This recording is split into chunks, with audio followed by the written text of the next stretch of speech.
एक पिठा जोटा कि खाइले बहुत ही भल लगे और बहुत ही हेल्थी भी।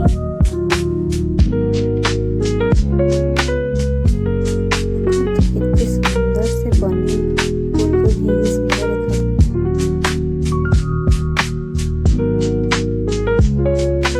अन्य एक पात्र रे क्षीर गरम करिछि। सेही गरम क्षीर रे स्वाद मुताबक चीनी नेछि।